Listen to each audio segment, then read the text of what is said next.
Assalamualaikum warahmatullahi wabarakatuh. Innal hamdalillah nahmaduhu wa nasta'inuhu wa nastaghfiruh wa na'udzubillahi min syururi anfusina wa min sayyiati a'malina may yahdihillahu fala mudhillalah wa may yudhlilhu fala hadiyalah.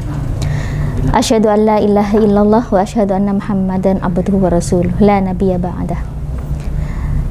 Para pemirsa MTV yang saya hormati, pada kesempatan kali ini izinkan saya menyampaikan terkait bulan Ramadan adalah bulan Al-Quran. Para pemirsa, perlu diketahui bahwasanya bulan suci Ramadan sangat berkaitan dengan Al-Quran. Mengapa? Karena di bulan Ramadanlah Al-Quran pertama kali diturunkan. Sebagaimana firman Allah, A'udzubillahi minasyaitonirrajim, Bismillahirrahmanirrahim. Syahrul Ramadan alladzi unzila fihil Qur'an hudal linnas wa bayyinatin minal huda wal furqan. Al-ayah. Nah, di bulan Ramadan, tepatnya di malam 17 Ramadan, ada suatu malam yang istimewa, yaitu malam nuzulul Qur'an, yang mana di malam itulah Al-Quran pertama kali diturunkan. Maka Ramadan memang bisa dikatakan sebagai bulan Al-Quran. Nah, di dalam riwayat disebutkan bahwasanya Al-Quran yang pertama kali turun adalah surat Al-Alaq ayat 1 sampai ayat 5 yang berisi A'udzubillahi minasyaitonirrajim, Bismillahirrahmanirrahim. Iqra bismi rabbikal ladzi khalaq, khalaqal insana min 'alaq. Iqra wa rabbukal akram, alladzi 'allama bil qalam, 'allamal insana ma lam ya'lam. Al-ayah. Nah, dari ini kita sudah mengetahui bahwasanya di bulan Ramadan ada keistimewaan yang luar biasa yang berkaitan dengan Al-Quran. Maka semua kaum muslimin kebanyakan meluangkan waktu dalam bulan Ramadan ini untuk memperbanyak membaca Al-Quran. Kaum muslimin berburu merebut hari istimewa ini, bulan istimewa ini. Jadi lebih banyak meluangkan waktu untuk tilawatil Quran. Nah, dalam tilawatil Quran tidak hanya sekedar membaca Al-Quran saja, tetapi perlu ada bacaan yang memang harus disesuaikan dengan tajwid. Jadi tidak hanya membaca Al-Quran, tetapi juga harus sesuai dengan tajwid dan memahami isi dari Al-Quran, makna dari Al-Quran. Nah, setiap muslim lebih meluangkan waktunya untuk membaca Al-Quran dan membacanya lebih sering dibandingkan dengan hari-hari di luar bulan Ramadan.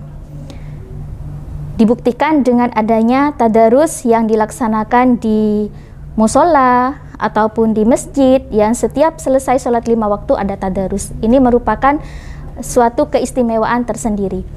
Juga ada yang memiliki target bahwa dalam bulan Ramadan saya harus menghatamkan Al-Quran sekian kali. Nah, itu ada. Jadi di bulan penuh berkah ini, di bulan Ramadan bersamaan dengan bulan Al-Quran yang di dalamnya terdapat nuzulul Quran, maka ada keistimewaan-keistimewaan. Nah, kemudian ketika seseorang membaca Al-Quran, maka perlu disesuaikan, perlu menekankan tajwidnya, makhorijul hurufnya, dan lain sebagainya, supaya tidak hanya sekedar membaca tapi juga memberikan syafaat. Nah, ada beberapa tips supaya bisa hatam Al-Quran. Yang pertama, harus ada niat. Jadi seseorang harus memiliki niat dulu bahwa dia memiliki kemauan untuk menghatam Al-Quran dalam bulan Ramadan berapa kali gitu. Jadi innamal a'malu binniyah, segala sesuatu harus dimulai dengan niat. Tanpa niat tidak akan maksimal suatu pekerjaan. Jadi niat dulu untuk menghatamkan berapa kali. Nah, kemudian setelah ada niat, baru setelah itu dibagi. Apa tiap selesai sholat farduh dia membaca Al-Quran 1 juz. Jadi kalau 5 waktu sholat dia sudah menyelesaikan membaca 5 juz, begitu seterusnya. Jadi dijadwal. Atau mungkin dalam setiap menyelesaikan sholat farduh dia cukup 5 lembar dan lain sebagainya. Jadi harus dibagi. Kemudian yang ketiga, bisa memanfaatkan ponsel yang dimiliki. Sekarang sudah rata-rata sudah memiliki handphone yang canggih sehingga dimanapun bisa untuk membaca Al-Quran. Nah, kemudian yang berikutnya adalah konsisten. Perlu konsisten. Nah, untuk menanamkan kekonsistenan inilah yang sulit. Jadi harus konsisten, istiqomah. Kalau seumpamanya setiap selesai sholat farduh 1 juz, maka harus konsisten. Setiap melaksanakan sholat wajib, maka 1 juz, begitu. Kekonsistenan. Nah, itulah tips bagaimana supaya di bulan Ramadan ini bisa menghatam Al-Quran.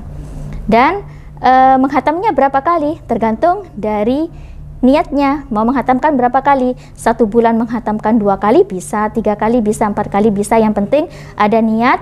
Kemudian membagi setiap harinya berapa juz. Kemudian yang paling penting adalah menanam kekonsistenan itu, keistiqomahan. Nah, maka dari itu ini merupakan bulan yang penuh berkah. Setiap muslim jangan menyia-nyiakan kesempatan ini, karena bulan Ramadan ini sangat memiliki keistimewaan yang luar biasa. Dan tentu Al-Quran sebagai pedoman hidup kita yang perlu kita amalkan. Mungkin itu saja yang bisa saya sampaikan. Kurang lebihnya mohon maaf. Ihdinas siratal mustaqim. Assalamualaikum warahmatullahi wabarakatuh.